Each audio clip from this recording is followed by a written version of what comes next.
Apakah mungkin bahwa kepercayaan yang pada awalnya hanya merupakan hasil dari penalaran akal bisa bertransformasi menjadi keyakinan yang meresap di dalam hati? Mari kita telusuri bersama bagaimana transformasi ini terjadi dan bagaimana ilmu yang kita dapatkan menemukan tempat di dalam hati kita sebagai kebenaran yang tak terbantahkan. Dari sekedar memahami dengan akal hingga membenarkan dengan rasa.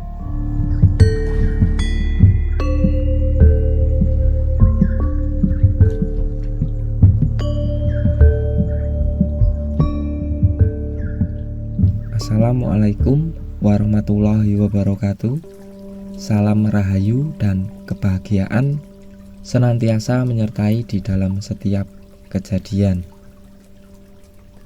Mari kita fokuskan pikiran dan mempersiapkan diri untuk menerima pembelajaran yang mudah-mudahan dapat membawa kita pada kesadaran baru, sehingga kita mampu mencapai kecerdasan yang melampaui pikiran, karena disitulah letak dari kesadaran. Kembali saya ingatkan bahwa di sini saya tidak bermaksud untuk menggurui, melainkan sebagai teman untuk kita semua dalam berproses dan belajar. Jadi mari kita belajar bersama, karena pasti ada pelajaran yang dapat kita temukan di setiap waktu, dimanapun kita berada, dari siapapun dan apapun yang kita temui dalam perjalanan ini.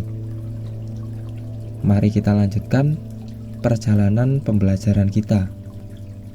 Setelah memahami esensi dari kehidupan ini, poin penting yang telah kita bahas pada episode sebelumnya yaitu kita sedang dalam proses perjalanan menuju sebuah tujuan di jalan kita masing-masing. Kita juga harus terus belajar dari setiap situasi dan peristiwa yang kita temui di perjalanan kita. Dan yang paling penting adalah menciptakan jejak kebaikan yang bermanfaat. Baik, kita ulangi lagi bahwa agama adalah jalan. Kita telah diberikan pilihan untuk menentukan jalan kita masing-masing. Kita juga telah dianugerahi kendaraan, yaitu tubuh atau raga kita. Dengan tubuh ini kita dapat merasakan dan belajar dari pengalaman-pengalaman yang kita hadapi. Dan yang paling penting untuk diingat bahwa tujuan akhir perjalanan kita adalah untuk pulang dan kembali kepada asal muasal kita. Dan dalam sebuah perjalanan yang kita tempuh, yang masih kita butuhkan adalah sebuah peta atau petunjuk jalan. Dan setiap agama pasti punya petunjuk jalan, yaitu kitab suci. Ini yang akan menjadi pedoman untuk perjalanan kita. Namun, membaca kitab suci bukanlah hal yang sederhana. Kita harus berhati-hati dalam membaca dan memahaminya agar kita tidak salah arah. Jangan sampai kita sudah memiliki kendaraan, akan tetapi tidak bisa mencapai tujuan karena gagal dalam membaca peta jalan kita. Oleh sebab itu, kita sangat membutuhkan seorang penuntun jalan. Pada saat ini, meskipun kita tidak dapat berguru langsung kepada para nabi, akan tetapi kita masih bisa mencari seorang guru mursyid yang dapat membimbing perjalanan kita, yaitu seorang guru yang bisa mengarahkan kita ke jalan yang tepat.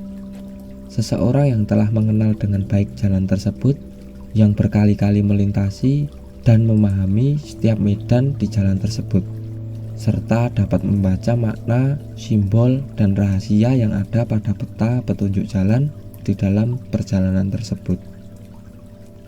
Sebelumnya kita telah membahas tentang tahap-tahap menuju kesadaran, yang dimulai dari tahap bunyi, kemudian tahu, hingga akhirnya sampai pada pemahaman.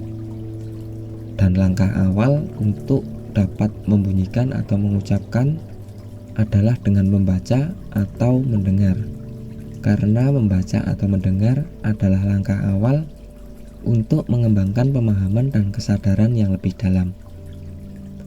Inilah mengapa dalam agama Islam, wahyu pertama yang turun kepada Nabi Muhammad SAW adalah perintah untuk membaca. Ini menjadi sebuah momen yang sangat penting dalam sejarah Islam. Namun wahyu pertama tersebut tidak secara langsung menyebutkan apa yang harus dibaca. Ini menjadikan perintah tersebut sebagai perintah bagi kita untuk membaca apa saja dalam mencari pengetahuan, baik yang tertulis maupun yang terhampar di sekitar kita.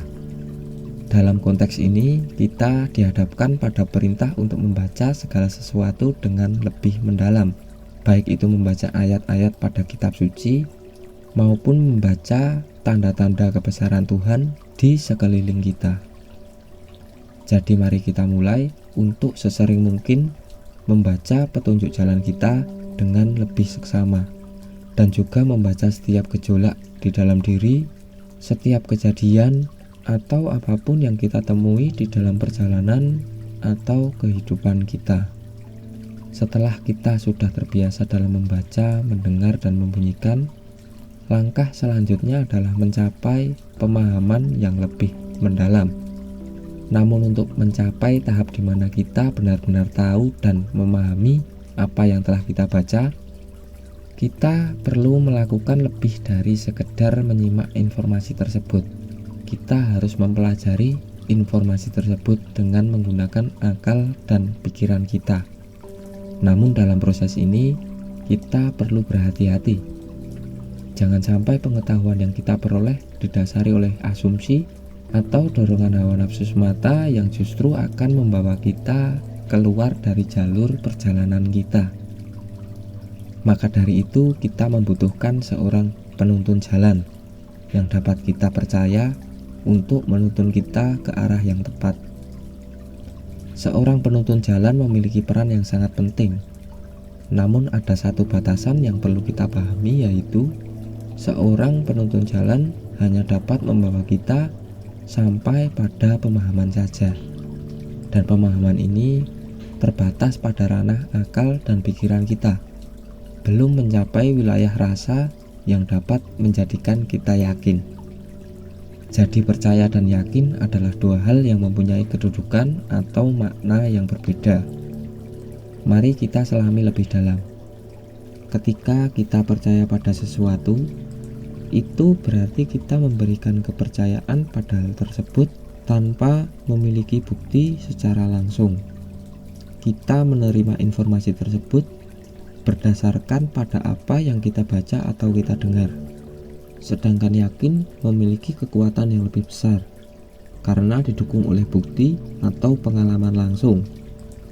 Misalnya jika seseorang membuatkan kita segelas minuman dan mengatakan bahwa minuman tersebut rasanya manis, kita mungkin akan percaya pada kata-katanya.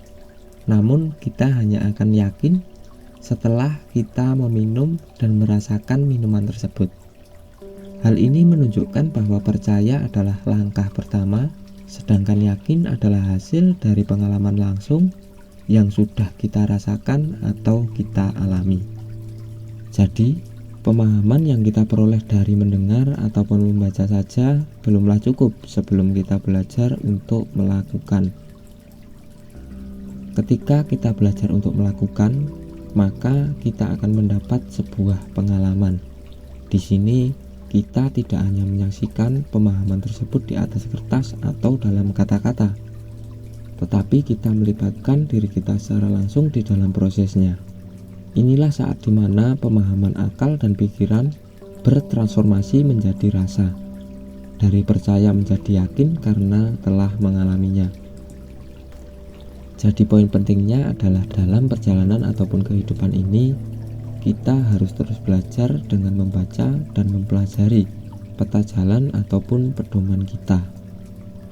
Dan apabila masih ragu, kita perlu bertanya dan belajar kepada penuntun jalan untuk dapat memahami apa yang kita baca dan pelajari. Namun, belajar tidak berhenti pada pemahaman intelektual semata. Kita juga harus merasakan, mengalami, dan menerapkan ajaran-ajaran tersebut ke dalam kehidupan kita sehari-hari. Sebab ketika kita mengalami sendiri, kita akan memiliki keyakinan dan kita tidak akan ragu untuk menerapkan ilmu atau ajaran-ajaran tersebut. Dengan kata lain, belajar bukanlah hanya tentang mengumpulkan informasi, tetapi juga tentang transformasi diri. Belajarlah untuk merasakan dan menerapkan ilmu tersebut dalam setiap langkah kita. Hanya dengan demikian, kita dapat benar-benar memahami dan mengambil manfaat yang sesungguhnya dari sebuah ilmu yang kita peroleh di sepanjang perjalanan di kehidupan kita. Baiklah, mari kita renungkan pelajaran kita hari ini dengan penuh kesadaran. Silahkan ambil yang dirasa baik dan dapat dijadikan pembelajaran. Mari kita anggap pelajaran hari ini sebagai bagian dari proses perjalanan yang dapat membawa kita pada tingkat kesadaran yang lebih baik lagi. Terima kasih. Ada kesalahan, kekurangan, dan sesuatu yang berlebihan, mohon untuk dimaafkan. Semoga semua makhluk senantiasa berbahagia. Wassalamualaikum warahmatullahi wabarakatuh. Rahayu Sagung Dumadi.